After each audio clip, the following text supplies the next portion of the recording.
സനാതനധർമ്മം എന്ന് പറയുമ്പോൾ ഒരിക്കലും നാശമില്ലാത്ത ധർമ്മം എന്നർത്ഥം വരുന്നു. ലോകത്തിൽ അങ്ങനെ നശിക്കാത്ത എന്തെങ്കിലും ഉണ്ടോ? എന്തുകൊണ്ട് സനാതനധർമ്മം എന്ന് പറയുന്നു? ആശയങ്ങൾ സനാതനമാണോ? ഓരോ വ്യക്തിക്കും ഓരോ കാഴ്ചപ്പാടുണ്ട്. എന്തുകൊണ്ട് സനാതനമെന്ന് പറയുന്നു? അതാണൊരു ചോദ്യം. സനാതനമെന്ന് പറയുമ്പോൾ നശിക്കാത്തത്. സനാതനഃ എന്ന് വിഷ്ണുവിനെ വിളിക്കുന്നുണ്ട്, സനാതനി എന്ന് ദേവിയെ വിളിക്കുന്നുണ്ട്. രൂപങ്ങളും നാമങ്ങളും ഒക്കെ നശിക്കുന്നില്ലേ? നശിക്കുന്നുണ്ട്. വേദങ്ങൾ ഗ്രന്ഥരൂപത്തിലാണെങ്കിൽ അതും നശിക്കുന്നില്ലേ? അതും നശിക്കുന്നുണ്ട്. സനാതനധർമ്മം, സനാതന മൂല്യം എന്ന് പറയുമ്പോൾ കൃത്യമായിട്ട് എന്താണ് ഉദ്ദേശിക്കുന്നത്? സനാതനധർമ്മം, സനാതന മൂല്യം എന്ന് പറയുമ്പോൾ അത് കാഴ്ചപ്പാടുകളല്ല, ആശയ സമുച്ചയങ്ങളല്ല, ഒരു ബഞ്ച് ഓഫ് ഡോക്ട്രിൻസ് അല്ല, മൂല്യങ്ങളാണ്. മൂല്യങ്ങൾ ഒരാൾ ജീവിതത്തിൽ എല്ലാ മൂല്യങ്ങളും, സനാതന മൂല്യങ്ങളെല്ലാം ഉൾക്കൊണ്ട് ജീവിക്കുകയാണെങ്കിൽ ആ മൂല്യം അവിടെ നശിക്കുന്നില്ല. ആ വ്യക്തിയുടെ മരണത്തോടുകൂടി ആ മൂല്യങ്ങൾ അവസാനിക്കുന്നില്ല. ആ മൂല്യങ്ങൾ തുടരുകയാണ്. അതുകൊണ്ടാണ് ഒരുപക്ഷെ ഞാൻ നേരത്തെ പറഞ്ഞിട്ടുണ്ടായിരിക്കും, ബെഞ്ചമിൻ ഫ്രാങ്ക്ലിൻ പറഞ്ഞിട്ടുണ്ട്, a long life may not be good enough, but a good life is long enough. ദൈർഘ്യമേറിയ ഒരു ജീവിതം നന്മ നിറഞ്ഞതാവണമെന്നില്ല, എന്നാൽ നന്മ നിറഞ്ഞൊരു ജീവിതം ദൈർഘ്യമേറിയതാണ് എന്ന് നമ്മുടെ ആൾക്കാർ ഇതിൻ്റെ അപ്പുറവും പറഞ്ഞിട്ടുണ്ട്. പക്ഷേ ഈ പാശ്ചാത്യ പൗരസ്ത്യ തത്വശാസ്ത്രങ്ങൾ തമ്മിലുള്ള പ്രധാന വ്യത്യാസം ഇതാണ്. അവിടെ മഹാത്മാക്കൾ ഉണ്ടായിട്ടില്ല, ഇവിടെ മാത്രമേ ഉണ്ടായിട്ടുള്ളൂ എന്നൊന്നുമല്ല ഞാൻ പറയാൻ ഉദ്ദേശിക്കുന്നത്. അവിടെയും സോക്രട്ടസ് അങ്ങനെ ഒരുപാട് മഹാത്മാക്കളൊക്കെ ഉണ്ടായിട്ടുണ്ട്. എന്നാലും ഒരു വലിയ ശതമാനം സിദ്ധാന്തങ്ങളും കേവലം കാഴ്ചപ്പാടുകളിൽ, ആശയങ്ങളിൽ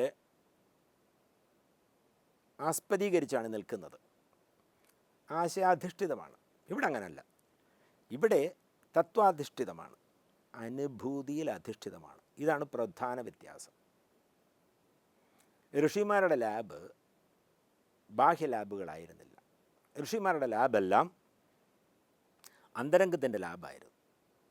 ഇതാണ് പ്രധാന വ്യത്യാസം വരുന്നത്. ഒന്ന് ആശയാധിഷ്ഠിതം, ഒന്ന് അനുഭൂതിയിൽ അധിഷ്ഠിതം. ഈ അനുഭൂതിക്ക് ഏത് കാലഘട്ടത്തിലും മാറ്റമില്ല. ബ്രഹ്മസത്യം ജഗന്മിഥ്യ എന്ന് ഈ ഭാരതത്തിലെ ആചാര്യന്മാരെല്ലാവരും പറഞ്ഞു. മാറുന്നതും മാറാത്തതും എന്നർത്ഥം. മിഥ്യ എന്ന് പറഞ്ഞാൽ ഇല്ലാത്തത് എന്നല്ല, മാറുന്നത്, മാറാത്തത്.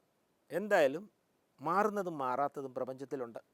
നമ്മളിപ്പോൾ ജീവിച്ചിരിക്കുമ്പോൾ തന്നെ ഞാൻ കാണുന്ന വസ്തുക്കൾ, ഞാൻ അറിയുന്ന വസ്തുക്കൾ, ഞാൻ അനുഭവിക്കുന്ന വസ്തുക്കൾ, ഞാൻ അനുഭവിക്കുന്ന വസ്തുക്കളെല്ലാം മാറിക്കൊണ്ടേയിരിക്കുന്നു.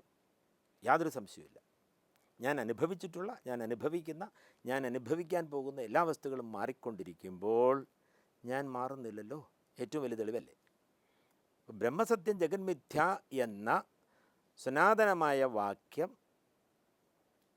എല്ലാ അനുഭൂതി സമ്പന്നന്മാരും ഒരേപോലെ പറഞ്ഞിട്ടുണ്ട്. അതിൽ യാതൊരു മാറ്റവുമില്ല.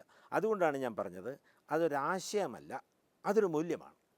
ആ മൂല്യം അവർ സ്വന്തം ജീവിതത്തിൽ അനുഭവിച്ച്, അറിയിച്ച്, പ്രവൃത്തിബദ്ധത്തിൽ കൊണ്ടുവന്ന് ജീവിച്ച് കാണിച്ചു കൊടുത്തു. അപ്പോൾ വാസ്തവത്തിൽ അങ്ങനെ ജീവിക്കാൻ ആൾക്കാരില്ലെങ്കിൽ ഈ സനാതന മൂല്യങ്ങൾക്കൊന്നും വാസ്തവത്തിൽ സനാതനത്വമില്ല. ആ അർത്ഥത്തിലാണ് ഞാൻ പറയുന്നത്, ഇന്ന് ജീവിച്ചിരിക്കുന്ന ഏറ്റവും വലിയ സനാതന മൂല്യം എന്താണെന്ന് എന്നോട് ചോദിച്ചു കഴിഞ്ഞാൽ അത് മാതാ അമൃതാനന്ദമയി ദേവിയാണ് എന്ന് ഞാൻ പറയും. ഞാൻ മാതാ അമൃതാനന്ദമയി ദേവിയാണ് എന്ന് പറയുമ്പോൾ തീർച്ചയായിട്ടും നമ്മളെ സംബന്ധിച്ചിടത്തോളം ഇതുപോലെ ഒരുപാട് മഹാത്മാക്കൾ, ഒരുപാട് വലിയ വലിയ ആൾക്കാർ ഭാരതത്തിലുണ്ടായിട്ടുണ്ട്. പക്ഷേ അമ്മ ഒരു വല്ലാത്ത അത്ഭുത പ്രതിഭാസമാണ്. അമ്മയുടെ മുമ്പിൽ വരുന്നവരെല്ലാം അമ്മയ്ക്ക് മക്കളാണ്. അത് ദുഷ്ടനായാലും കൊള്ളാം, ശിഷ്ടനായാലും കൊള്ളാം, അനുകൂലമായിട്ട് സംസാരിക്കുന്നവനായാലും കൊള്ളാം, പ്രതികൂലമായിട്ട് സംസാരിക്കുന്നവനായാലും കൊള്ളാം, എന്തായാലും കൊള്ളാം. അനുകൂല പ്രതികൂല സാഹചര്യങ്ങളിലൊന്നും അമ്മ അനങ്ങുന്നില്ല. ഈ അനുഭൂതിയെപ്പറ്റിയാണ് ഞാൻ സനാതനം എന്ന് പറഞ്ഞത്.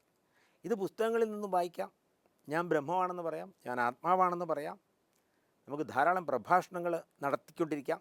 പക്ഷേ പ്രഭാഷണങ്ങൾ കൂടുതൽ നടത്തുമ്പോൾ ഞാൻ ശ്രദ്ധിച്ചിട്ടുള്ളത്, നമ്മൾ പഠിപ്പിക്കാനായിട്ട് ജനിച്ചിരിക്കുന്ന ആൾക്കാരാണ് എന്ന് നമ്മൾ ചിന്തിച്ചു പോകും. അതുകൊണ്ട് അതിലൂടെ അഹങ്കാരം കൂടുമോ കുറയുമോ എന്നൊക്കെ കണ്ടറിയണം. എന്തായാലും അഹങ്കാരം കൂടാനേ സാധ്യതയുള്ളൂ. കാരണം ഞാൻ പഠിപ്പിച്ചുകൊണ്ടിരിക്കുകയല്ലേ.